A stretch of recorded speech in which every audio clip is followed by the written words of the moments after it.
Tumigil ang tugtog. Sa isang iglap, ang marangyang hardin na puno ng tawanan at malamyos na musika ay nabalot ng isang nakabibinging katahimikan. Napahinto ang kamay ni Lucia Vidal sa ere. Ang hawak niyang kopita ng champagne ay hindi na nakarating sa kanyang mga labi. Lucia, ang boses na yon, malamig, makapangyarihan, pagmamay-ari ng iisang tao lamang sa buong mundo na may kakayahang patigilin ang kanyang paghinga, ang kanyang ama, si Don Ricardo Vidal. Napalingon si Lucia at ang inis sa kanyang mukha dahil sa pagkasira ng kanyang perpektong kaarawan ay agad na napalitan ng kaba. Nakatayo sa gitna ng entablado ang kanyang ama, hindi suot ang nangiti na inaasahan sa isang host, kundi isang maskara ng bakal. Ang lahat ng mata, ng kanyang mga kaibigan, ng mga kasosyo sa negosyo, ng buong alta sosyedad ay nakatuon dito. At ngayon, sa kanya, naramdaman niya ang unti-unting pag-init ng kanyang pisngi. Anong ginagawa niya? Sisirain ba niya ang sarili niyang party? Maraming salamat sa inyong pagdalo sa ika-25 kaarawan ng aking nag-iisang anak. Nagsimulang magsalita si Don Ricardo. Ang bawat salita ay tumatagos sa katahimikan na parang patalim. Ngayong gabi, hindi lang tayo nagdiriwang. Ngayong gabi, magbibigay ako ng isang regalo na hindi niya malilimutan. Mayroong pilit na palakpakan. Ngumiti si Lucia. Isang ngangiting peke na nanginginig sa gilid. Marahil ay isang bagong kotse o isang kondo sa Paris, pero ang mga mata ng kanyang ama ay walang bahid ng pagmamahal, tanging desisyon. Lucia, sabi ni Don Ricardo, direktang nakatingin sa kanya na para bang silang dalawa lang ang tao sa hardin. Simula bukas, may bago kang trabaho sa Vidal Corporation.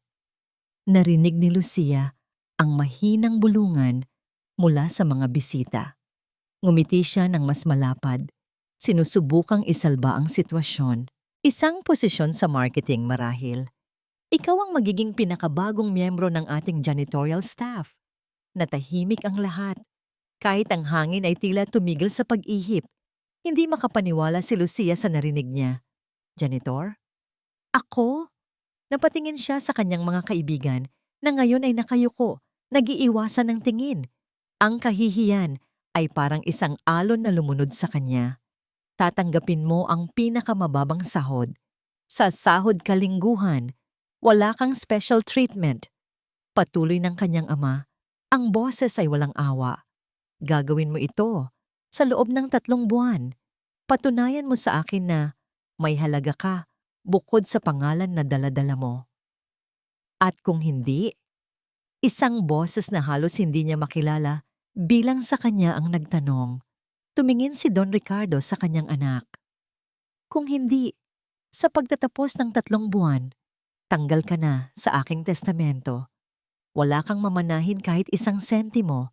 Hindi mo na kailanman matatapakan ang pamamahay na ito. Isang ultimatum. Sa harap ng lahat. Hindi na niya natiis. Mabilis na tumalikod si Lucia. Ang mga luhang nagbabadyang pumatak ay pinipigilan niya. Narinig niya ang pagtawag ng kanyang ama, ngunit hindi siya lumingon. Tinakbo niya ang daan, pabalik sa mansyon. Bawat hakbang ay tila isang dagok sa kanyang dignidad. Lucia, bumalik ka dito! Sigaw ni Don Ricardo. Pero tuloy-tuloy lang siya hanggang sa makapasok sa opisina ng kanyang ama, ang lugar kung saan sila madalas magtalo. Padabog niyang isinara ang pinto. Ilang sandali pa, bumukas ito at pumasok si Don Ricardo. Ang muka ay kasing tigas pa rin ng dati. How could you do this to me? Sigaw ni Lucia, ang boses ay basag na. Sa harap ng lahat ng kaibigan ko, sa harap ng buong Maynila, pinahiya mo ako. Kahihiyan? Sagot ng kanyang ama. Ang boses ay mas kalmado na ngayon, ngunit mas nakakatakot. Ang kahihiyan, Lucia, ay ang magkaroon ng anak na walang alam gawin, kundi lustay ng perang hindi niya pinaghirapan. Ang kahihiyan ay ang makita kang walang pakialam sa mga taong nagpapakahirap para sa kumpanyang ito. It's my inheritance. Karapatan ko yun. Walang karapatan sa mundong ito, Lucia. Lahat pinaghihirapan. Lumapit si Don Ricardo sa kanya. Gusto mong mamuno sa kumpanya balang araw? Alamin mo muna kung paano maging nasa ilalim. Alamin mo ang pakiramdam ng maglinis ng dumi ng iba. Baka sakaling may matutunan ka tungkol sa respeto. I hate you, mahinang sabi ni Lucia. Ang bawat salita ay puno ng lason. Hindi nasaktan si Don Ricardo. Tinalikuran na lamang niya ito. Bukas ng umaga, 6:00, sa employee entrance, huwag kang mahuhuli. At lumabas na siya. Iniwan si Lucia na nanginginig sa galit at sakit. Napasandal siya sa pader at dahan-dahang napaupo sa sahig. Doon, sa gitna ng karangyaan ng opisina, sa sahig na gawa sa mamahaling marmol, humagulgol si Lucia Vidal, kumatok sa pinto. Lucia? Ang boses ni Alejandro Del Fierro, ang kanang kamay ng kanyang ama, ang COO ng kumpanya. Pumasok ito ng dahan-dahan, ang muka ay puno ng pag-aalala. Sir Alejandro, are you okay? Tanong nito, umupo sa kanyang tabi. Narinig ko ang lahat. I'm so sorry, Lucia. Umiling lang si Lucia. Si Alejandro ay palaging nandyan para sa kanya. Isang kuya na hindi niya kailanman nagkaroon. Your father, he can be harsh, but he means well.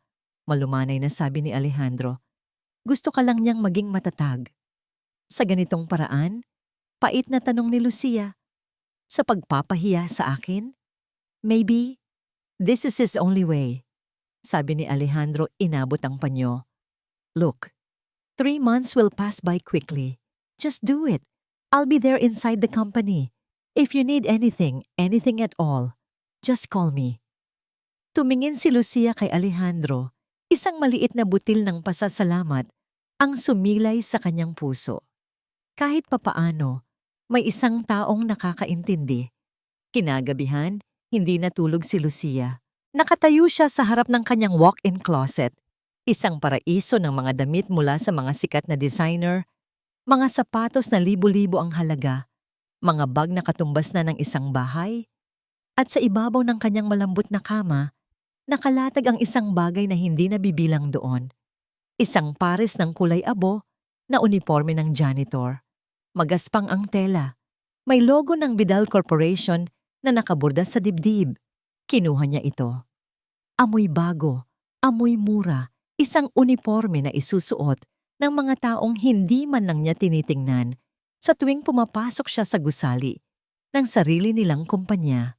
At ngayon, isa na siya sa kanila. Pagsikat ng araw, dahan-dahang iminulat ni Lucia ang kanyang mga mata. Suot na niya ang uniforme. Maluwag, pangit, para siyang dayuhan sa sarili niyang katawan. Hindi siya nag-abalang magsuklay o mag-ayos para saan pa. Nakatayo na siya ngayon sa harap ng employee entrance ng Vidal Corporation. Ang pintong hindi niya kailanman pinasukan. Mula sa salamin, nakikita niya ang mga ordinaryong empleyado na nagmamadali, nag-aagahan ng tinapay, nagtatawanan. At pagkatapos ay nakita nila siya. Ang mga mata ay napako sa kanya. Ang mga bulungan ay nagsimula. Ang anak ng mangmay-ari. Ang prinsesa, nakasuot ng uniforme ng tagalinis, humugot ng isang malalim na hininga, si Lucia. Isang hininga na puno ng determinasyon at kahihihiyan. Itinaas niya ang kanyang baba. Kung ito ang gusto ng kanyang ama, ibibigay niya. Pero sa isip niya, may isang pangako. Gagawin niya ito, pero balang araw, pagsisisihan ni Don Ricardo Vidal ang araw na ito. Dahan-dahan, itinulak niya ang pinto at pumasok sa kanyang bagong mundo. Amoy chlorine at lumang basahan. Iyon ang unang bumati kay Lucia. Pagpasok niya sa janitor's quarters, isang maliit at madilim na silid sa basement ng Vidal Tower. Malayong malayo sa amoy ng French perfume at bagong print na pera sa opisina ng kanyang ama sa pinakamataas na palapag. Isang matandang babae na may mahigpit na pagkakatali sa buhok at mukhang permanenteng nakakunot ang noo ang sumalubong sa kanya. Ikaw si Lucia Vidal? Tanong nito. Ang boses ay kasing gasgas ng lumang walis. Yes, sagot ni Lucia. Pilit na itinatago ang panginginig ng kanyang boses. Ako si Nena. Ako ang supervisor dito. Kalimutan mo na ang apelyido mo pagtapak mo sa pinto na to. Dito pantay-pantay ang lahat. Ang tanging mahalaga ay kung gaano kakabilis magtrabaho. Inabot ni Aling Nena sa kanya ang isang cart na puno ng mga panlinis. Ito ang magiging best friend mo. ika-18 palapag, mga banyo at pantry. Magsimula ka na. At isa pa, huminto ito at tinitigan siya mula ulo hanggang paa. Walang cellphone habang nagtatrabaho. Napakagatlabi si Lucia. Ang bigat ng cart ay tila bigat ng buong mundo. Itinulak niya ito palabas ng silid. Ang bawat pag-ikot ng gulong ay isang insulto sa kanyang pandinig. Ang unang oras ay isang purong impyerno. Hindi niya alam kung paano gamitin ang floor polisher. Muntik na siyang madula sa basang sahig ng 2 beses. Ang paglilinis ng banyo ng mga empleyado ay isang pagsubok na halos ikasukan niya. Ang bawat pinto na bumubukas, bawat pares ng matang tumitingin sa kanya na may halong awa at pangungutya ay parang maliliit na karayom na tumutusok sa kanyang balat.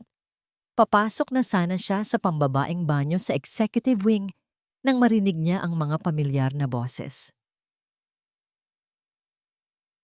Grabe, I feel so sorry for her.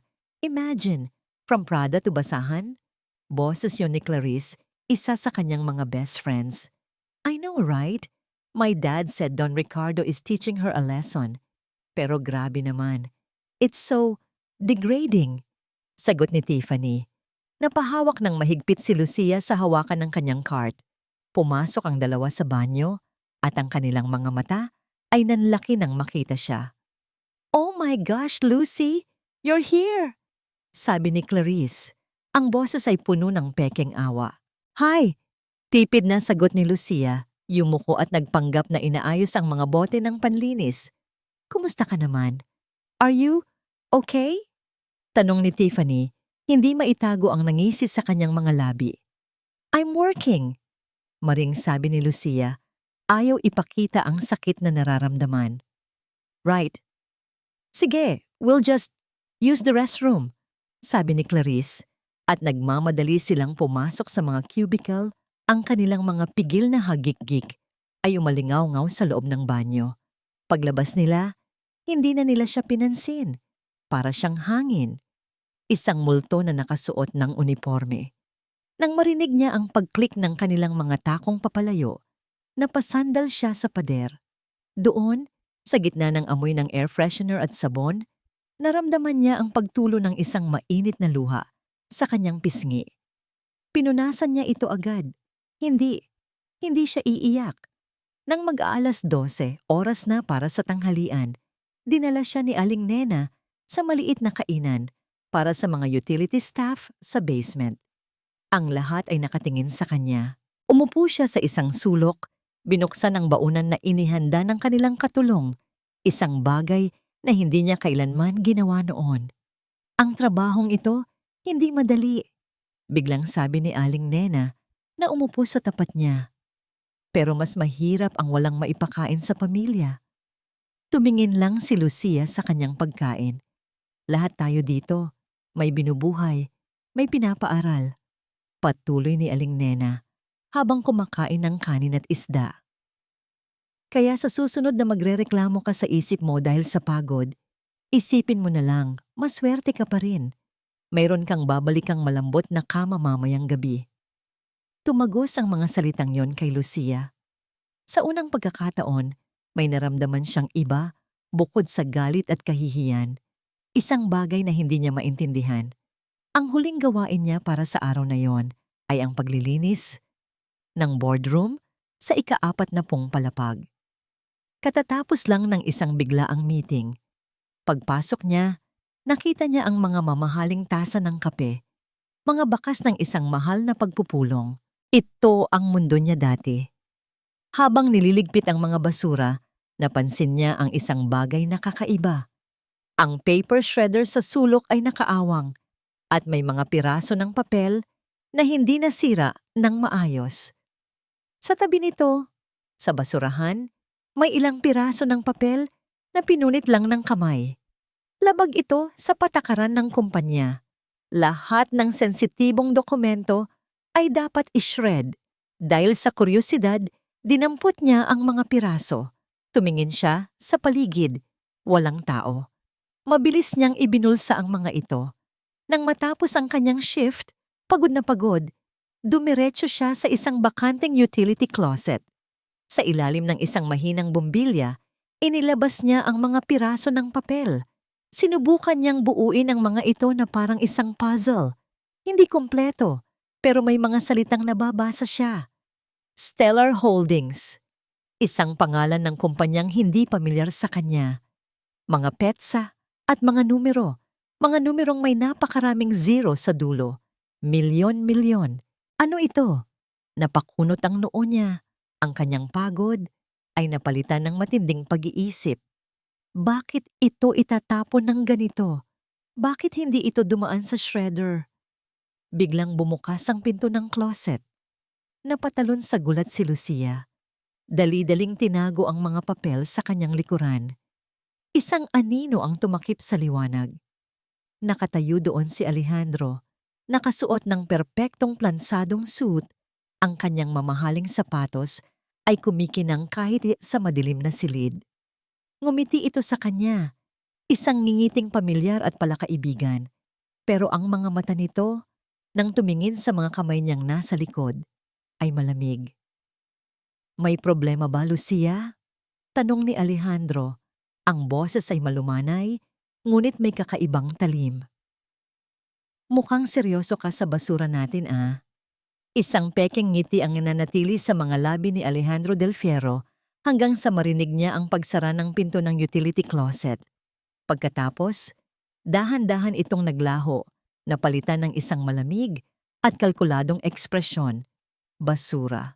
Iyon lang ang nakita ni Lucia. Pero para kay Alejandro, ang bawat piraso ng papel sa gusaling ito ay may potensyal na maging sandata o lason. At ang batang iyon, sa kabila ng pagiging arogante at walang alam, ay may isang bagay na wala siya, ang pangalan ng mga Vidal. Isang pangalan na kayang magbukas ng mga pinto at magtanim ng pagdududa. Hindi siya pwedeng magkamali. Naglakad siya pabalik sa elevator. Ang bawat hakbang ay may bigat ng isang plano. Hindi na siya ang batang lansangan na amoy putik at gutom. Isa na siyang hari sa sarili niyang palasyo. Isang palasyong inagaw niya ng dahan-dahan, piraso bawat piraso, mula sa tunay na hari. Pagdating niya sa ika-50 palapag, dumiretso siya sa opisina ni Don Ricardo. Naabutan niya itong nakatitig sa bintana, tila naliligaw sa sariling isip. "Sir," malumanay na sabi ni Alejandro. Napalingon si Don Ricardo, may bahid ng kalituhan sa kanyang mga mata bago ito napalitan ng pagkilala. "Alejandro, iho, pumasok ka." "Kamusta po ang araw ninyo? May kailangan po ba kayo?" "Ayos lang.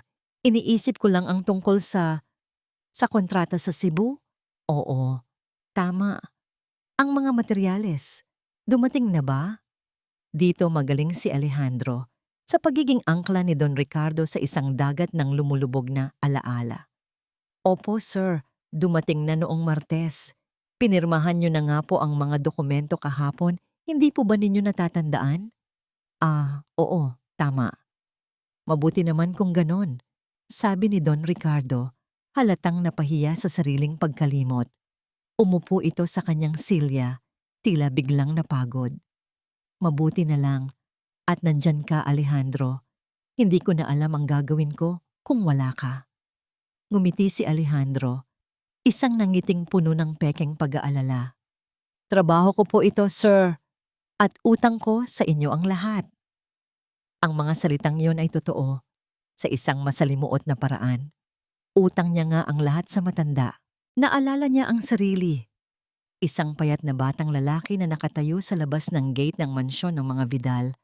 Basang-basa sa ulan, nagmamakaawa para sa kahit anong trabaho. Si Don Ricardo ang nagbukas ng gate. Siya ang nagpaaral dito, nagpakain, nagbigay ng bubong. Trinato siya na parang pamilya. Pero hindi siya kailanman naging tunay na pamilya. Palagi siyang anino lamang, ang batang tinulungan. At sa bawat bagong laruan ni Lucia, sa bawat biyahe nito sa Europa, sa bawat mamahaling kotse na ibinibigay dito, nang walang kahirap-hirap, isang maliit na butil ng lason ang tumutubo sa puso ni Alejandro. Puot, inggit, isang nag-aalab na pagnanasa na patunayan na siya, ang batang galing sa putikan, ang mas karapat-dapat.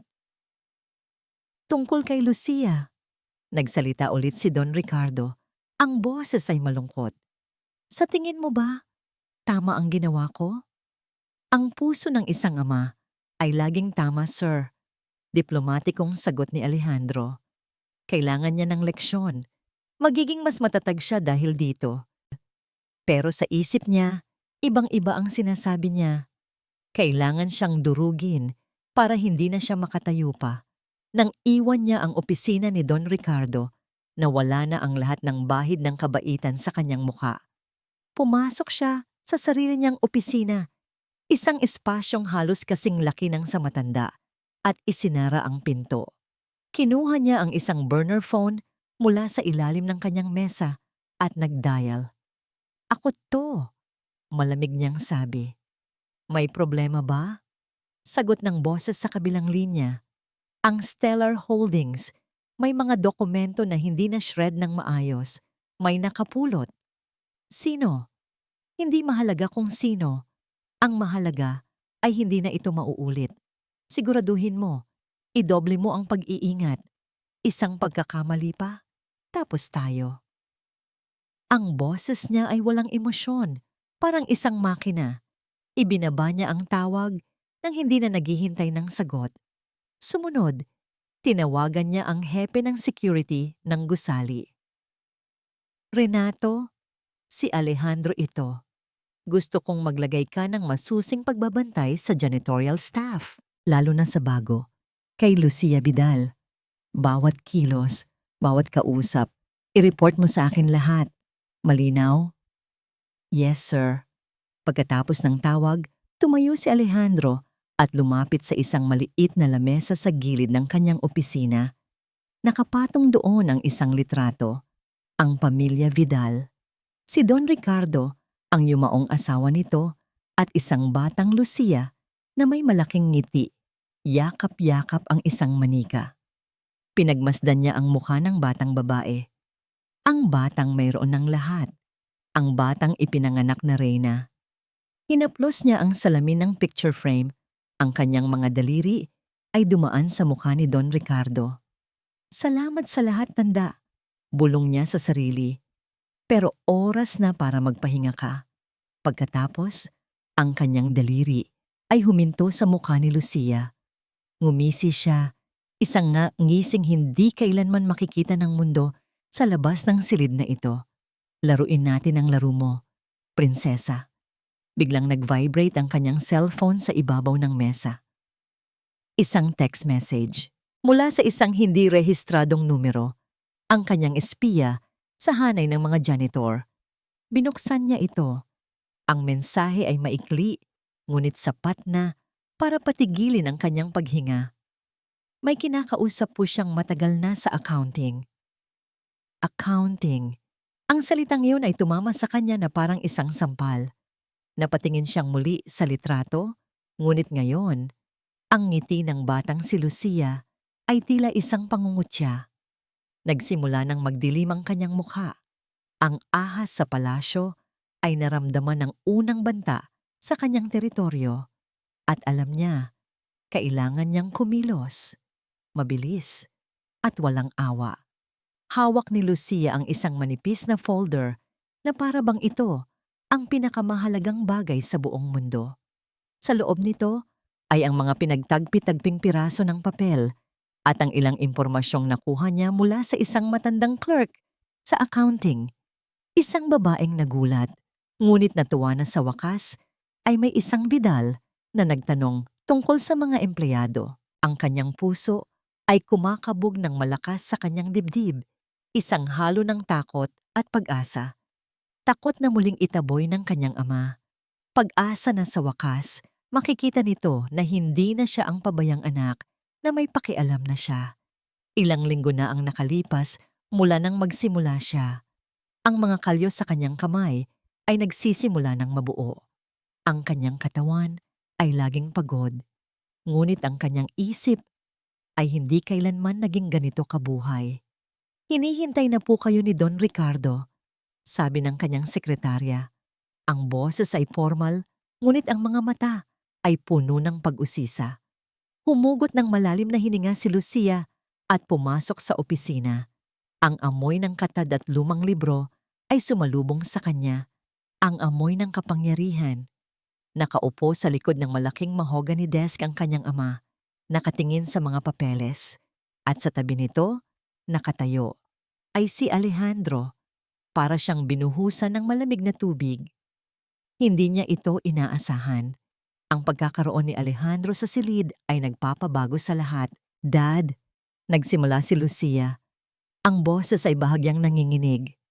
Lucia, mayroon ka lang 5 minuto. Marami akong ginagawa.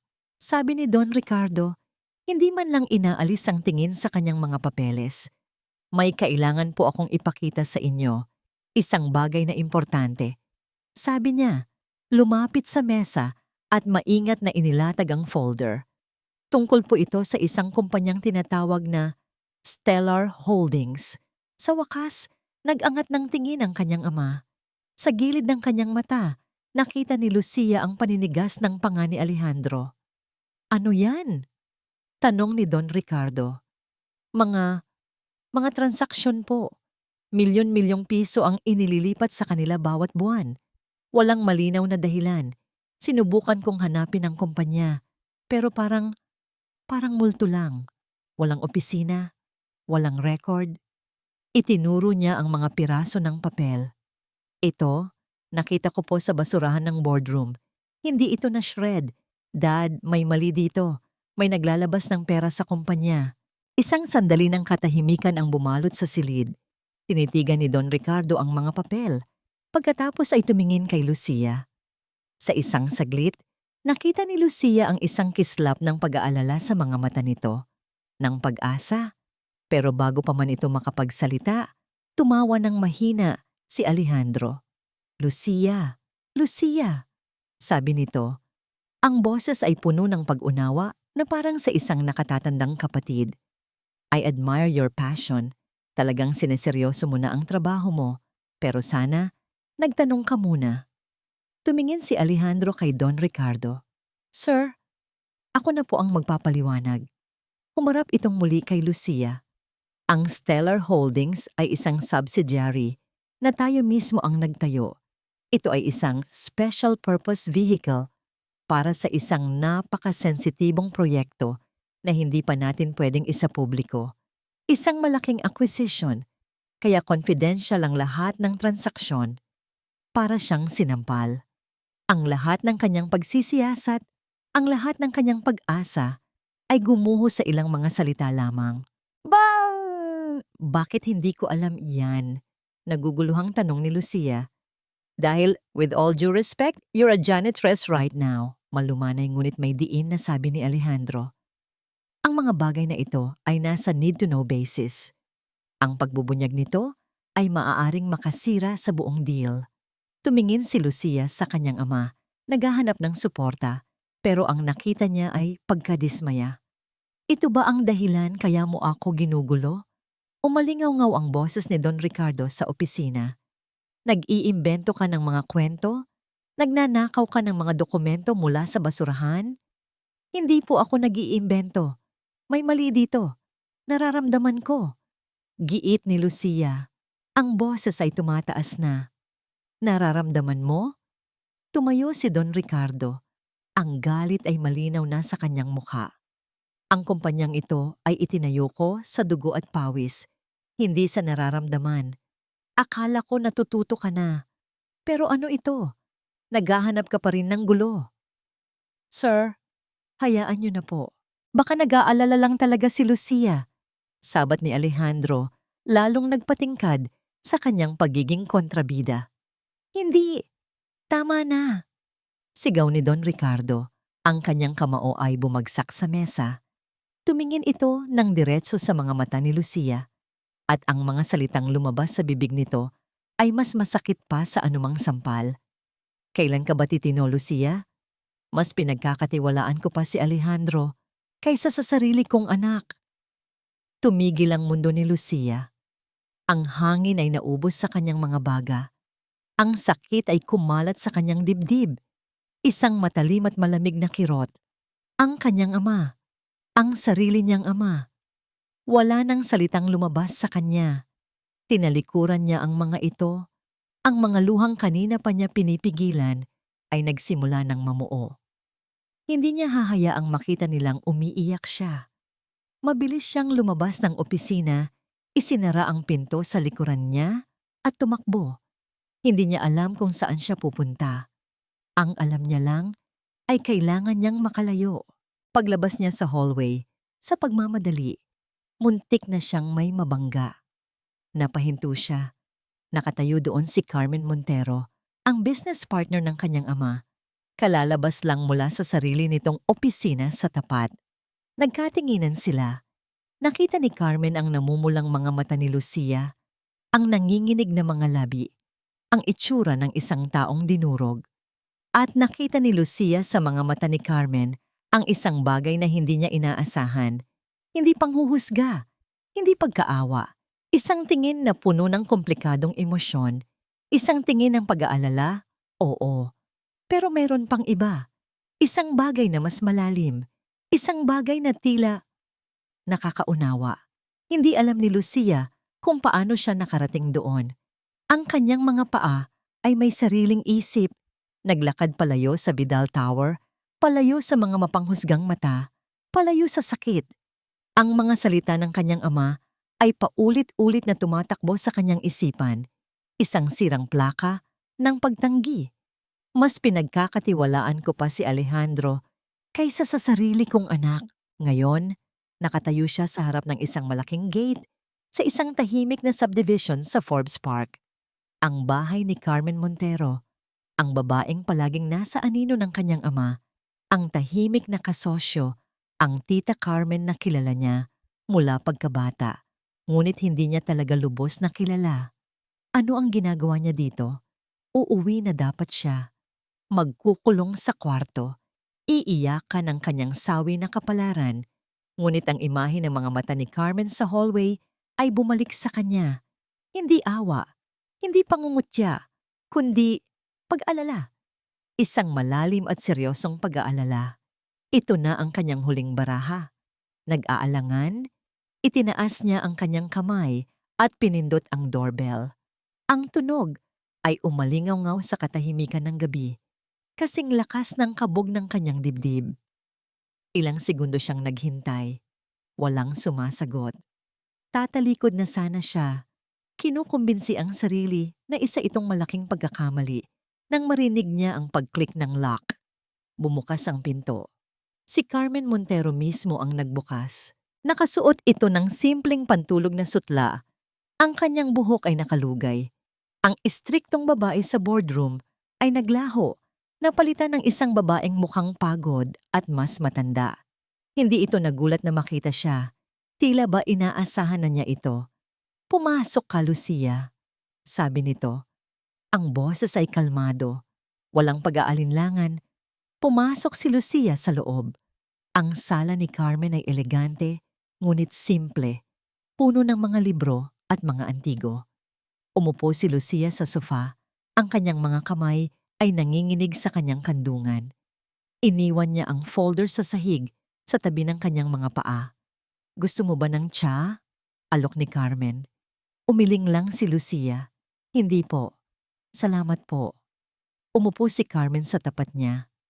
"Alam ko kung bakit ka nandito." Tumingala si Lucia. Ang mga mata ay nagtatanong. "Nakita ko ang mukha mo kanina sa hallway," paliwanag ni Carmen. "At alam ko ang nangyari sa boardroom. Mabilis kumalat ang balita." Napayo ko si Lucia. ang kahihiyan. Lahat sila, iniisip nilang baliw ako, na nag-iimbento ako ng mga kwento. At ikaw? Ano ang iniisip mo? Diretsong tanong ni Carmen. Alam kong may mali, sabi ni Lucia. Ang boses ay puno ng desperasyon. Hindi ko alam kung ano, pero hindi tama ang pakiramdam ko. Si Alejandro, ang paraan ng pagpapaliwanag niya, masyadong perpekto, masyadong handa. Ipakita mo sa akin, sabi ni Carmen. Ang tingin ay nakatuon sa folder sa sahig. Nag-aalangan, kinuha ni Lucia ang folder at iniabot kay Carmen. Tahimik na binuksan ito ni Carmen. Isa-isa niyang tiningnan ang mga piraso ng papel. Ang kanyang mga mata, na sanay sa pagbabasa ng mga kontrata at financial reports, ay mabilis na gumalaw. Ang kanyang mukha ay hindi nagpakita ng anumang emosyon. Matapos ang ilang minuto na tila isang oras, isinara ni Carmen ang folder. Tama ka, simpleng sabi niya. Napatingin si Lucia. Pipo? Ang Stellar Holdings, sabi ni Carmen. Ang kanyang boses ay seryoso na ngayon. Hindi ito subsidiary ng Vidal Corp. At least, hindi sa opisyal na paraan. Kung totoo man ang sinasabi ni Alejandro, dapat ay may record ako nito bilang board member. Pero wala. Isang maliit na apoy ng pag-asa ang sumiklab sa dibdib ni Lucia. May naniwala sa kanya. Bakit? Bakit hindi niyo sinabi sa kanila? Tumingin si Carmen sa labas ng bintana. Dahil ang kalaban natin ay hindi basta-basta. Si Alejandro ay matalino. At mayroon siyang isang bagay na wala tayo. Ano po yon? Ang buong tiwala ng iyong ama. Ang apoy ay biglang namatay. Wala na. Wala nang pag-asa. Bulong ni Lucia. Hindi niya ako pakikinggan. Mas paniniwalaan niya si Alejandro. Dahil hindi mo naiintindihan ang sitwasyon, sabi ni Carmen. Ang kanyang mga mata ay bumalik kay Lucia. At ngayon ay mayroon itong kakaibang bigat. Ang tiwala ng iyong ama kay Alejandro ay hindi na normal na tiwala. Ito ay isang sintomas. Sintomas? Ng ano? Naguguluhang tanong ni Lucia. Tumayo si Carmen at lumapit sa isang estante ng libro. May kinuha siyang isang lumang photo album. Bumalik siya sa sofa at binuksan ito sa kandungan ni Lucia. Mga litrato ng kanyang ama. Noong bata pa ito, noong sila ni Carmen ay nagsisimula pa lang sa negosyo. Puno ng buhay, ang mga mata ay matalas. Ang iyong ama, si Ricardo. Nagsimula si Carmen. Ang boses ay malumanay at puno ng lungkot. Ay isa sa mga pinakamatalinong tao na nakilala ko. Ang kanyang isip ay parang isang patalim. Walang nakakalusot sa kanya. Pero ngayon, tumingin si Carmen ng diretso sa mga mata ni Lucia at ang mga salitang susunod niyang binitiwan ay yumanig sa mundo ng dalaga nang higit pa sa ginawa ng ultimatum ng kanyang ama. Ngayon, ang patalim na yon ay unti-unti nang pumurol. Ang isip niya ay nilalamon ng isang sakit na walang lunas. Anong ibig niyong sabihin? Humugot ng malalim na hininga si Carmen. Ang bigat ng sikretong matagal na niyang itinatago ay malapit ng gumaan. Ngunit alam niyang ililipat niya ang bigat na ito sa mga balikat ng kaharap niya. May kailangan kang malaman tungkol sa iyong ama, sabi ni Carmen. Ang boses ay halos isang bulong.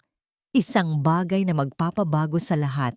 Pinagmasdan ni Carmen si Lucia.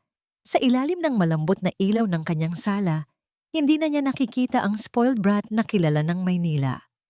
Ang nakikita niya ay isang batang babae na nasa bingit ng isang katotohanang dudurog sa kanya. Ngunit isa ring katotohanang kailangan niyang malaman para makatayo. Ang bigat ng mga salitang bibitawan niya ay halos pisikal na maramdaman. Ang tatay mo. Muling nagsimula si Carmen, pinipili ng maingat ang bawat salita. Ay palaging ang pinakamatalas na isip sa anumang silid na pasukin niya. Naaalala niya ang bawat numero, bawat pangalan, bawat deal. Pero nitong mga nakaraang taon, nagsimula akong makapansin ng mga bagay-bagay. Ang POV ay nanatili kay Carmen, ngunit ang kanyang mga mata ay nakatuon sa bawat reaksyon ni Lucia. Nagsimula sa maliliit na bagay. Pagpapatuloy niya. Pagkalimot sa mga pangalan ng matagal ng empleyado. Pag-uulit ng mga tanong na kasasagot ko lang. Noong una, inisip ko na dahil lang sa stress, sa edad. Normal lang. Nakikita ni Carmen ang pagkunot ng noo ni Lucia. Ang unti-unting pagbuo ng isang palaisipan sa isip nito. Pero lumala ito. May isang beses, sa isang meeting, tinawag niya akong Elena, ang pangalan ng yumaong ina mo. At noong isang buwan, sa gitna ng isang mahalagang presentasyon, bigla siyang natigilan. Nakalimutan niya kung nasaan siya. Si Alejandro ang sumalo sa kanya. Si Alejandro, bulong ni Lucia, at doon nakita ni Carmen ang unang kislap ng pagkaunawa at ng takot. Dinala ko siya sa isang espesyalista sa St. Luke's palihim. Sinabi ko na para sa isang kaibigan ko lang. At doon namin nalaman. Huminto si Carmen, humugot ng isang nanginginig na hininga. Ang iyong ama, Lucia, ay may early onset Alzheimer's disease. Ang salitang Alzheimer's ay lumutang sa hangin sa pagitan nila, isang salitang mabigat at puno ng kadiliman. Hindi. Umiling si Lucia. Ang kanyang mga mata ay nanlalaki sa pagtanggi. Hindi totoo yan. Malakas si Papa. Strict siya, oo, pero matalino siya. Ang sakit na ito ay traidor, Lucia. Kinakain nito ang isip ng dahan-dahan, ang mga alaala, ang kakayahang magdesisyon, ang pagkilala sa tama at mali. Biglang napahawak si Lucia sa kanyang bibig. Nakikita ni Carmen ang pagtakbo ng mga alaala sa mga mata nito, ang hindi maipaliwanag na galit ng kanyang ama. Ang pagiging makakalimutin nito, ang laging pagsandal nito kay Alejandro para sa mga detalye. Ang mga salitang binitiwan nito kanina sa opisina. Mas pinagkakatiwalaan ko pa si Alejandro. Hindi na yon isang insulto, isa na yung sintomas. Ang pagtanggi sa mukha ni Lucia ay dahan-dahang naglaho, napalitan ng isang emosyon na mas malalim at mas masakit. Isang pighati na dumurog sa puso ni Carmen.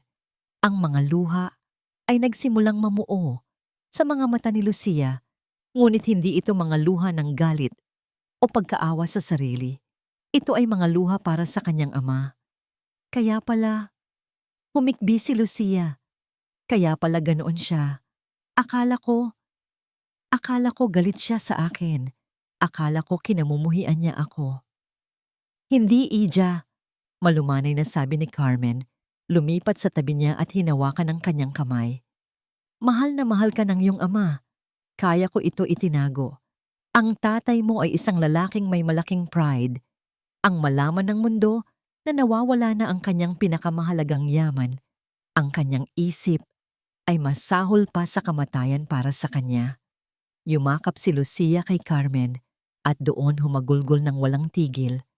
Ang lahat ng galit niya sa kanyang ama sa loob ng maraming linggo ay natunaw, napalitan ng isang matinding sakit at pagsisisi. Matapos ang ilang minuto, humiwalay si Lucia. Pinunasan ang kanyang mga luha.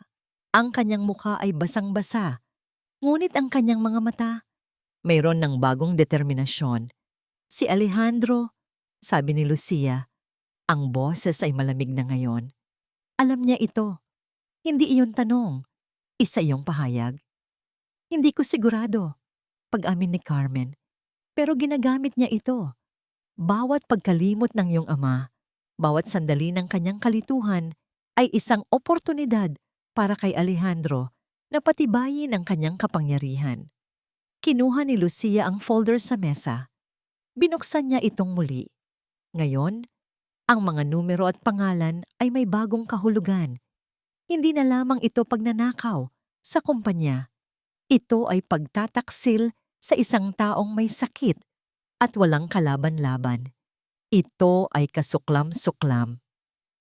Kailangan nating pigilan siya, sabi ni Lucia. Ang bawat salita ay may bigat. Sa sandaling iyon, nagring ang cellphone ni Lucia na nasa ibabaw ng mesa. Pareho silang napatingin dito. Ang pangalan sa screen ay kumislap na parang isang masamang pangitain. Alejandro Del Fierro. Nagkatinginan sila ni Carmen. Nanginginig na kinuha ni Lucia ang telepono at sinagot ito. Nilagay sa loudspeaker. Hello? Lucia, kamusta ka? Ang boses ni Alejandro sa kabilang linya ay puno ng pekeng pag-aalala. Narinig ko ang balita. Pinatalsik ka na raw ng sarili mong ama. I'm so sorry. Masyadong naging matigas si Tito Ricardo. Napahigpit ang hawak ni Lucia sa telepono. Kung kailangan mo ng tulong o kahit kausap lang, patuloy ni Alejandro, ang bawat salita ay tumutulo na parang lason. Nandito lang ako para sa'yo, okay? You can always count on me. Ang alok na yon, ang kasinungalingan, ang walang hiyang pagpapanggap ay ang nagsilbing mitya. Pinatay ni Lucia ang tawag. Tumingin siya kay Carmen. Ang kanyang mga mata na kanina'y puno ng luha ay nag-aalab na ngayon sa isang bagong apoy. Isang apoy ng galit. Isang apoy na hindi na para sa kanyang ama, kundi para sa ahas na matagal nang naninirahan sa kanilang palasyo. Nawala ang mga luha ni Lucia. Ang pumalit dito ay isang matigas at malamig na determinasyon. Hindi na siya ang prinsesang nagrereklamo sa maruming trabaho. Hindi na siya ang anak na naghahanap ng pag-apruba ng ama. Ngayon, isa siyang mandirigma na ipinaglalaban ang kahinaan nito. Kinabukasan, sa isang maliit at hindi kilalang coffee shop sa Makati, nakaupo sila ni Carmen sa isang sulok. Ang kanilang mga ulo ay magkalapit habang nakatingin sa isang blueprint ng Vidal Tower na nakalatag sa mesa. Hindi natin siya pwedeng labanan sa boardroom. Hindi pa ngayon. Sabi ni Carmen, ang kanyang daliri ay sumusunod sa mga linya ng blueprint. He controls the narrative. He controls your father. Kailangan natin ng isang bagay na hindi niya kayang itanggi. Isang bagay na solid. Ang mga transaction sa Stellar Holdings, sabi ni Lucia. Ang mga papel na nakuha ko hindi sapat. Sasabihin lang niyang peke yon. Tama, sang-ayon ni Carmen. Kailangan natin ng source. Ang digital records. Isang taong kasing praning ni Alejandro, hindi niya ilalagay ang mga yan sa main company server. Masyadong delikado. Malamang, nasa isang personal computer o isang external hard drive. Sa opisina niya. Hula ni Lucia. Tumango si Carmen. At doon ka papasok. Tumingin siya kay Lucia. Ikaw ang alas natin. Alam mo ang gusali sa paraang hindi namin alam. Alam mo ang mga blind spot. Alam mo ang schedule ng mga tao. Pero, paano ako makakapasok? Pinatalsik na ako. Ang access card ko deactivated na. Hindi mo kailangan ng access card ng isang executive, sabi ni Carmen. Isang maliit na ngiti ang sumilay sa kanyang mga labi. Kailangan mo ng access ng isang janitor. Naintindihan agad ni Lucia. Ang pinakamababang posisyon sa kumpanya ang may pinakamalawak na access sa lahat ng lugar. Nang gabing iyon, hindi umuwi si Lucia sa kanilang mansyon. Nagpunta siya sa isang maliit na karinderya, malapit sa Vidal Tower, isang lugar kung saan kumakain ang mga ordinaryong empleyado. Hinintay niya ang paglabas ng night shift ng janitorial staff. At doon, nakita niya si Aling Nena. Pagod na naglalakad, bit-bit ang kanyang bag. Nilapitan siya ni Lucia, ang puso niya ay nasa kanyang lalamunan. Aling Nena. Napahinto si Aling Nena, nagulat. Senyorita Lucia, anong ginagawa mo dito? Yumuko si Lucia, isang bagay na hindi niya kailanman ginawa sa buong buhay niya. Aling Nena, gusto ko po sanang humingi ng tawad. Napakunot ang noo ng matanda, naguguluhan. Sa lahat ng inasal ko po, sa pagiging arogante ko. Tama po kayo sa lahat ng sinabi ninyo, sabi ni Lucia. Ang bawat salita ay sinsero. Pero ngayon po, kailangan ko ng tulong ninyo, hindi para sa akin. Tinitigan siya ni Aling Nena. Sinusuri ang kanyang pagkatao. Para po sa Papa, para kay Don Ricardo. Sabi ni Lucia, ang boses ay nanginginig. May sakit po siya. At may isang taong sinasamantala ang sakit niya para sirain ang kumpanya. At si Papa. Hindi na kailangan pangalanan ni Lucia kung sino. Nakita niya sa mga mata ni Aling Nena ang isang kislap ng pagkaunawa. Ang matanda ay matagal na sa kumpanya. Nakita niya ang lahat. Narinig niya ang lahat. Ano ang kailangan mo? Mahinang tanong ni Aling Nena. Hating gabi, ang Vidal Tower ay tahimik at madilim. Isang natutulog na higante. Isang janitorial cart ang dahan-dahang gumulong sa hallway ng executive floor. Itinutulak ito po ng isang babaeng nakasuot ng uniforme at face mask. Walang sinumang security guard ang pumansin. Isa lamang siyang anino sa gabi, si Lucia. Sa tulong ni Aling Nena at ng dalawa pang pinagkakatiwalaang janitor, nakapasok siya. Isa ang nagsilbing lookout sa baba. Ang isa naman ay siniguradong abala, ang gwardiya sa kabilang dulo ng palapag. Si Aling Nena ang nagbigay sa kanya ng master key. Para kay Don Ricardo. Bulong nito bago sila maghiwalay. Nasa tapat na siya ngayon ng opisina ni Alejandro. Ang puso niya ay dumadagundong. Dahan-dahan, ipinasok niya ang susi. Bumukas ang pinto ng walang tunog. Pumasok siya at isinara ito. Madilim sa loob. Tanging ang mga ilaw ng syudad mula sa malaking bintana ang nagbibigay liwanag.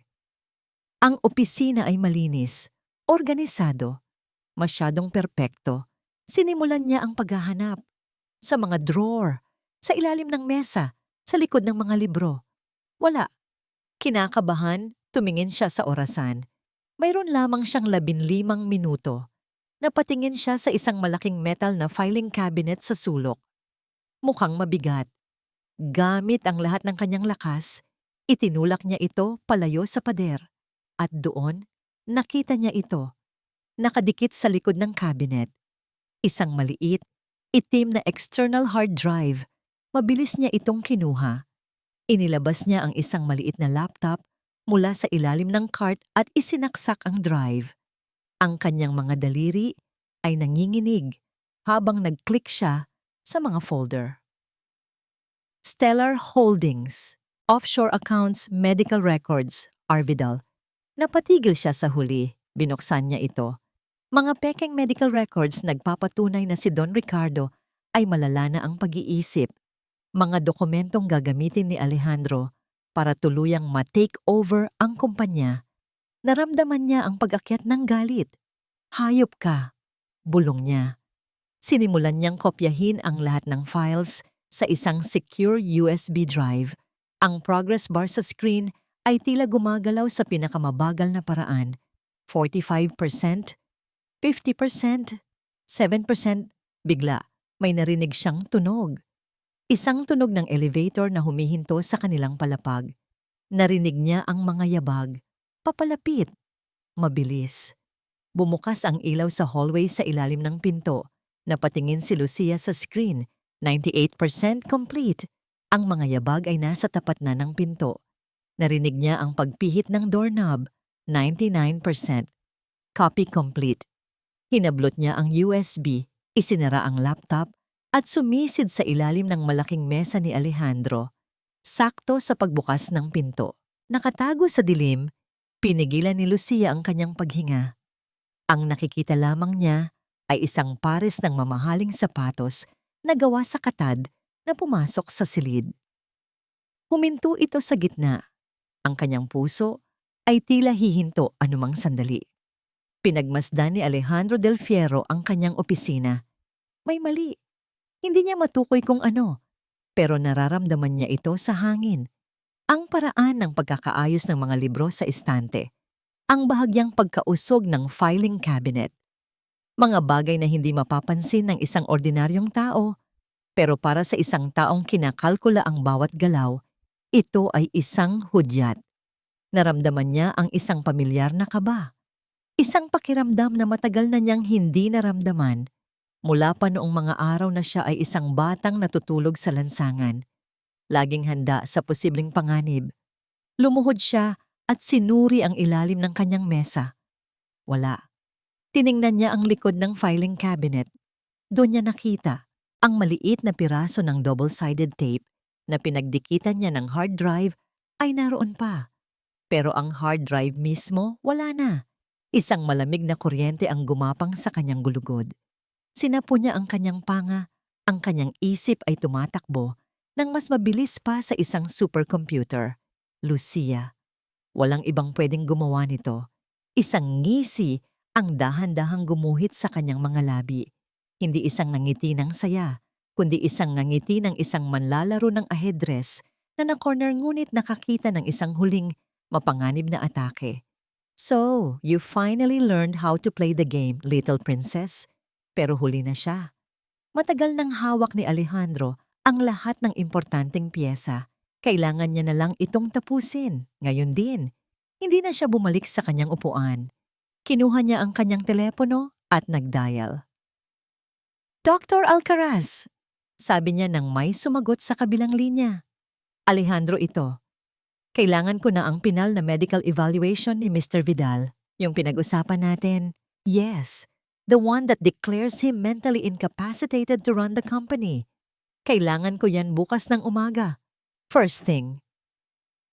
May narinig siyang pag-aalinlangan sa kabilang linya. Don't worry about your payment. It will be tripled. Dagdag ni Alejandro. At agad na naputol ang pag-aalinlangan. Ipadala mo sa opisina ko. Secure courier. Ibinaba niya ang tawag. Ang susunod niyang tinawagan ay ang corporate secretary. Martha, I need you to call for an emergency board meeting tomorrow at 10 a.m. The agenda is the immediate transfer of leadership of Vidal Corporation due to the failing health of the CEO. Pero sir, kailangan natin ng at least 3 days notice. This is an emergency, Martha. Putol ni Alejandro. Ang boses ay matigas na parang bakal. The company is at risk. I am invoking Bylaw Section 4 Article 7. Do it.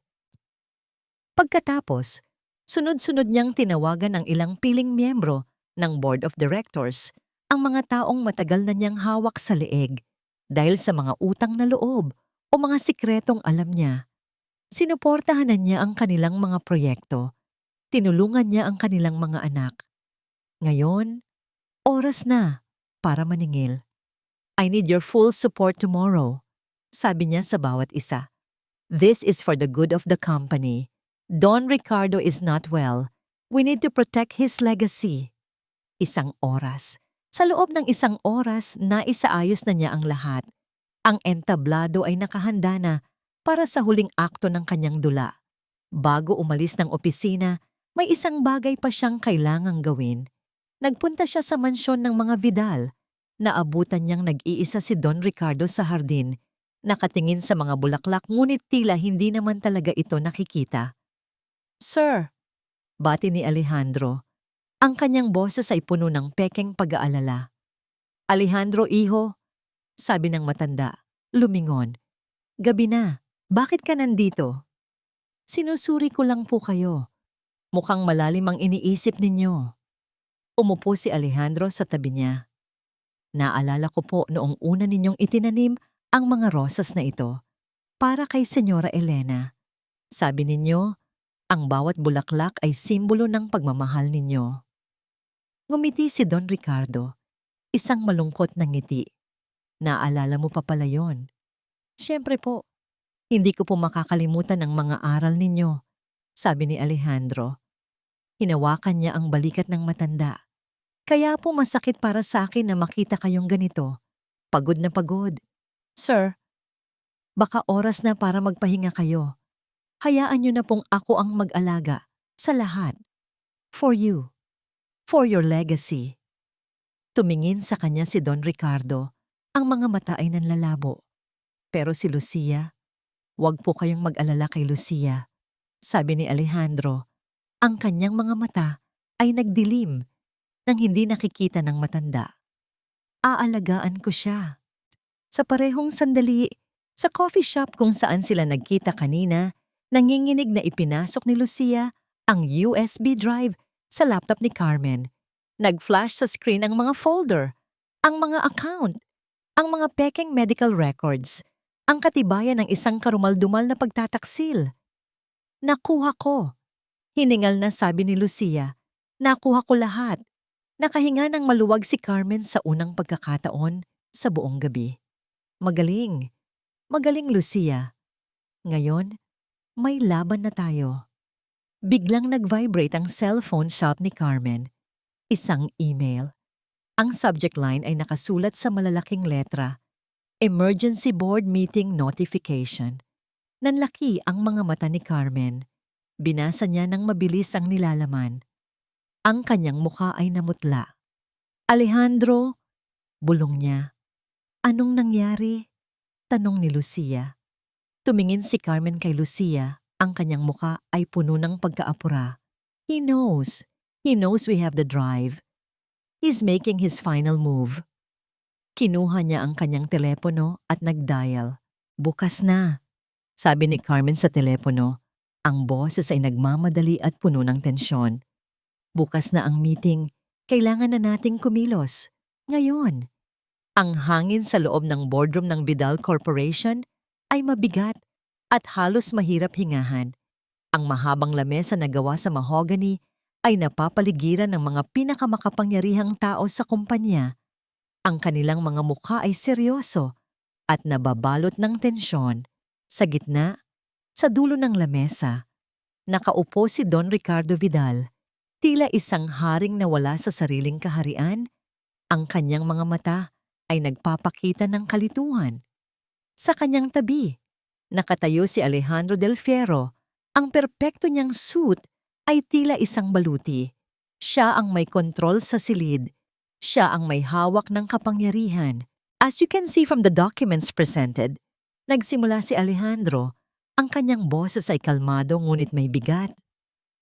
Ang mga resulta ng comprehensive medical evaluation ni Don Ricardo na isinagawa ng mga pinagkakatiwalaang espesyalista ay nagpapakita ng isang malinaw na konklusyon.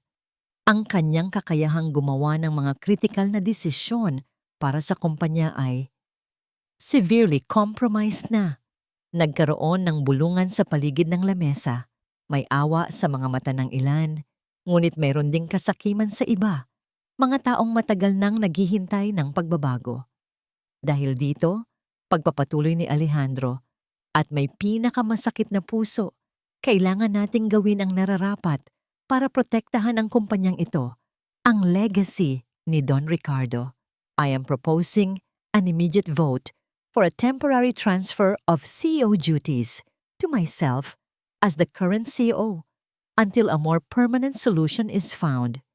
Itinaas niya ang isang kamay. All in favor. Ilang kamay ang nagsimulang magtaas. Ang plano ni Alejandro ay gumagana ng perpekto. Tumututol ako. Isang malakas na boses ang bumasag sa tensyon. Lahat ng mga mata ay napalingon sa pinto ng boardroom. Bumukas ito ng malakas. Nakatayo doon si Lucia Vidal. Hindi na siya nakasuot ng uniforme ng janitor. Nakasuot siya ng isang simpleng itim na business suit. Ang kanyang buhok ay nakatali ng maayos. Ang kanyang mukha ay walang bakas ng pag-aalinlangan. Sa kanyang tabi, may awtoridad na nakatayo si Carmen Montero. Lucia? Nagulat na sabi ni Don Ricardo, sinusubukang tumayo. Anong ginagawa mo dito? Malamig na tanong ni Alejandro. Ang kanyang pagkagulat ay mabilis na napalitan ng galit. Wala kang karapatang dumalo sa pulong na ito. May karapatan ako bilang anak ng chairman, matigas na sagot ni Lucia. Naglalakad papasok sa silid na para bang pag-aari niya ito. At may karapatan ako bilang isang taong hindi papayag na ang kumpanyang ito ay mapunta sa kamay ng isang ahas at isang magnanakaw. Isang kolektibong hininga ng pagkagulat ang narinig mula sa mga board members. How dare you? Sigaw ni Alejandro. Pagkatapos mong patalsikin, babalik ka dito para mag-akusa ng walang basihan? Security. Hindi na kailangan. sabi ni Carmen, inilabas ang isang tablet. Dahil ang mga walang basihan na akusasyon ni Lucia ay may kasamang ebidensya. Naglakad si Lucia palapit sa mesa. Ang kanyang mga mata ay hindi humihiwalay sa mga mata ni Alejandro. Isang digmaan ng titigan ang naganap. Stellar Holdings, sabi ni Lucia. Ang pangalan ay tumama kay Alejandro na parang isang sampal. Isang kumpanyang multo na ginagamit mo para ilabas ang milyon-milyong pera mula sa Vidal Corp. Pera na dapat ay para sa mga empleyado. Para sa paglago ng kumpanya, tumawa si Alejandro, isang tawang pilit. Isang malaking kasinungalingan. Isang gawa-gawa ng isang batang nagre-rebelde dahil tinanggalan ng allowance. Maawa ka sa sarili mo, Lucia. Talaga? Tanong ni Lucia. Tumingin siya kay Carmen. Sa isang pag-click, isang malaking screen sa likod ng lamesa ang bumaba. Ipinakita ni Carmen ang mga bank statement, ang mga wire transfer. Lahat ay patungo sa mga offshore accounts na nakapangalan sa mga pekeng direktor ng Stellar Holdings. Mga pangalang sa isang mabilis na paghahanap ay napatunayang hindi umiiral. Namutla si Alejandro. Peke yan. Madaling gawin ang mga yan. Pati ba ito peke rin? Tanong ni Lucia, ang kanyang boses ay tumaas. Ipinakita sa screen ang mga pekeng medical records na nakuha niya. Mga dokumentong ginawa mo para ideklarang baliw ang sarili kong ama. Ang taong nag-ahon sa'yo mula sa kahirapan. Ang taong nagtrato sa'yo na parang tunay na anak. Papa! Lumingon si Lucia kay Don Ricardo. Ang kanyang boses ay biglang lumambot. Hindi ka baliw. May sakit ka, oo. Pero ginagamit niya ang sakit mo laban sa'yo. Si Don Ricardo ay napatingin mula kay Lucia patungo kay Alejandro. Ang kanyang mukha ay isang maskara ng sakit at kalituhan. Alejandro, totoo ba ito? Huwag kayong maniwala sa kanya, sir. Desperadong sabi ni Alejandro. Lumapit kay Don Ricardo. Sinungaling siya. Gusto niya lang sirain ako. Ang board ay nahati. Ang ebidensya ay malakas. Ngunit ang impluwensya ni Alejandro ay malalim. Sapat na ang ebidensya para sa isang investigasyon, ngunit hindi sapat para sa isang hatol ngayon, sabi ng isa sa mga board members na tapat pa rin kay Alejandro. It's her word against his. Ngumiti si Lucia, isang malungkot na ngiti. Akala ko rin po, pero meron pa kaming isa. Tumingin siyang muli kay Carmen. Kagabi, nagsimula si Carmen. Habang si Lucia ay nasa isang hindi autorisadong pagbisita sa opisina ni Mr. Del Fiero, ako naman ay may kausap sa telepono. Isang junior accountant, isang tapat na empleyado na matagal nang kinukutuban pero takot magsalita, takot na mawalan ng trabaho. Pero nang malaman niya kung ano ang nakataya, pagpapatuloy ni Carmen, nagkaroon siya ng lakas ng loob na ibigay sa akin ito. Pinindot ni Carmen ang play sa tablet. Isang boses ang umalingaw-ngaw sa buong boardroom. Isang boses na pamilyar sa lahat. Ang boses ni Alejandro. Hindi, wala silang alam. Ang matanda. Madali na lang yon. Isang pirma na lang at akin na ang lahat. Si Lucia, isang batang walang alam. Huwag kang mag-alala. Sa oras na makuha natin ang huling bayad mula sa Stellar, mawawala na tayo na parang bula. Isang nakabibinging katahimikan ang pumuno sa silid. Ang boses ni Alejandro, puno ng kasakiman at pangungutya, ay umalingaongaw mula sa mga speaker. Tumingin si Alejandro sa paligid. Ang kanyang mukha ay puting-puti na parang papel. Ang kanyang maskara ay tuluyan ng nabakbak. Hindi, bulong niya. Hindi. Sa sandaling iyon, bumukas muli ang pinto ng boardroom. Pumasok ang dalawang unipormadong security personnel. Ang kanilang mga mukha ay seryoso. Wala nang nagsalita. Wala nang kailangan pang sabihin. Ang laro ay tapos na. Ang paglabas ni Alejandro Del Fiero mula sa boardroom ay hindi maingay. Walang sigawan. Walang pagpupumiglas. Tanging ang nakabibinging katahimikan habang sinasamahan siya ng mga security personnel palabas. Bago siya tuluyang mawala sa pinto, ang kanyang mga mata at ang mga mata ni Lucia ay nagtagpo sa huling pagkakataon. Walang galit sa mga mata ni Alejandro, tanging isang malamig, basag na pagkatalo, pagkasara ng pinto, tila isang malaking bigat ang nawala sa silid. Ngunit para kay Lucia, ang tagumpay ay may lasang mapait. Tumingin siya sa kanyang ama. Si Don Ricardo Vidal ay nakaupo pa rin, nakatingin sa kawalan. Ang kanyang mga kamay ay nanginginig. Ang sakit ng pagtataksil mula sa taong itinuring niyang anak ay mas malala pa sa anumang sakit sa katawan. Nilapitan siya ni Lucia, hindi bilang bagong pinuno ng kumpanya, kundi bilang isang anak. Lumuhod siya sa tabi ng kanyang ama at hinawakan ang nanginginig nitong mga kamay. "Papa!" mahina niyang sabi. Tumingin si Don Ricardo sa kanya at sa isang sandali ng kalinawan, nakita ni Lucia ang kanyang tunay na ama sa likod ng ulap ng sakit. "Lucia, anak, patawarin mo ako." Umiling si Lucia.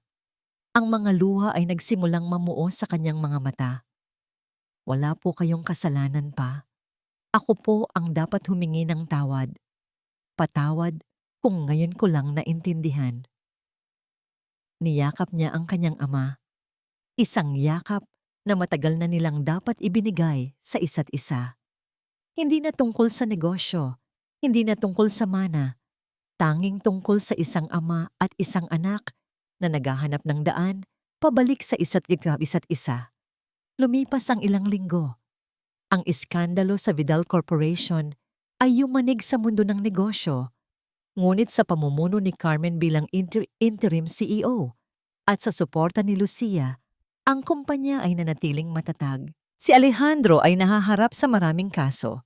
Isang araw, ipinatawag ang lahat ng empleyado ng Vidal Corporation para sa isang biglaang town hall meeting. Mula sa mga executive hanggang sa mga janitor, lahat ay naroon. Nagbubulungan. Hindi alam kung ano ang aasahan. Umakyat sa entablado si Lucia Vidal. Sa ilalim ng matinding liwanag, sa harap ng daan-daang empleyado, huminga siya ng malalim. "Magandang umaga sa inyong lahat." Nagsimula siya. Ang kanyang boses ay malinaw at matatag. "Marami sa inyo ang nakakakilala sa akin bilang anak ni Don Ricardo. Ang ilan sa inyo, marahil ay nakita akong naglilinis ng mga banyo nitong mga nakaraang buwan." Isang mahinang tawanan ang narinig mula sa mga tao. Ngumiti si Lucia, isang tunay na ngiti. "Ang mga nakaraang buwan ang naging pinakamahalagang aral sa buhay ko. Tinuruan ako nito ng isang bagay na hindi kayang ituro ng anumang business school. Ang halaga ng bawat isa sa inyo, mula sa mga gumagawa ng desisyon sa itaas, hanggang sa mga taong nagpapanatili ng kalinisan at kaayusan ng gusaling ito para tayong lahat ay may disenteng lugar na mapagtrabahuhan." Tumingin siya sa direksyon kung nasaan ang grupo ng mga janitor. Nakita niya si Aling Nena. Nakatingin sa kanya, ang mukha ay seryoso. Sa ilalim ng pamumuno ni Don Ricardo Vidal, pagpapatuloy ni Lucia, ang kumpanyang ito ay itinayo sa pundasyon ng integridad. Isang pundasyon na kamakailan lamang ay sinubukang sirain. Ngayon, bilang bagong CEO ng Vidal Corporation, isang malakas na palakpakan ang pumuno sa silid. Pinutol ang kanyang sasabihin. Hinintay niya itong humupa. Isang ngangiti ng pasasalamat sa kanyang mga labi. "Ang aking unang gagawin ay ang pagtibayin muli ang pundasyong yon. Simula ngayon, magkakaroon ng malaking reforma sa ating sahod at mga benepisyo. Itataas natin ang minimum wage sa loob ng kumpanya ng higit sa itinakda ng gobyerno. Magkakaroon ng mas mahusay na health benefits para sa lahat, lalo na para sa ating mga rank and file employees. Dahil ang isang kumpanya ay kasing lakas lamang ng mga taong bumubuo dito." Pagkatapos ng kanyang talumpati, sa halip na bumalik sa kanyang opisina sa ika-50 palapag, bumaba si Lucia at naglakad papunta sa cafeteria ng mga empleyado sa basement. Ang lugar ay napuno ng mga tao. Kumuha siya ng isang tray, pumila, at kumuha ng simpleng pagkain. Nakita niya si Aling Nena na nakaupo kasama ang iba pang mga janitor sa isang lamesa. Naglakad siya palapit. "Pwede po ba akong makiupo?" tanong ni Lucia. Nagkatinginan ang mga nasa lamesa. Nagulat. Ngumiti si Aling Nena. "Sige, Ma'am Lucia. Maupo ka." "Lucia na lang po," sabi niya. Umupo sa tabi ng matanda. Tahimik silang kumain. Walang kamera, walang press. Isang simpleng sandali ng pagbabahagi ng pagkain. Isang simpleng sandali ng pagkakapantay-pantay. Nang matapos, tumayo na si Aling Nena at ang kanyang mga kasama. Bago umalis, huminto ang matanda at tumingin kay Lucia. "Ipinagmamalaki ka ng iyong ama," sabi ni Aling Nena. Isang ngiti ang sumilay sa mga labi ni Lucia. Isang ngiting totoo at nagmumula sa puso. "Salamat po." Naiwan siyang mag-isa sa lamesa. Tumingin siya sa bintana, sa logo ng Vidal Corporation na nakasalamin dito. Hindi na niya ito tinitingnan bilang isang simbolo ng kayamanan o kapangyarihan. Ito ay isang simbolo ng responsibilidad, isang pangako. Ang kanyang paglalakbay bilang isang janitor ay tapos na. Ngunit ang kanyang tunay na trabaho, ang paglilinis sa dumi ng nakaraan at pagbuo ng isang mas makatarungang kinabukasan ay ngayon pa lang nagsisimula. At sa unang pagkakataon sa kanyang buhay, naramdaman ni Lucia Vidal na siya ay tunay na mayaman.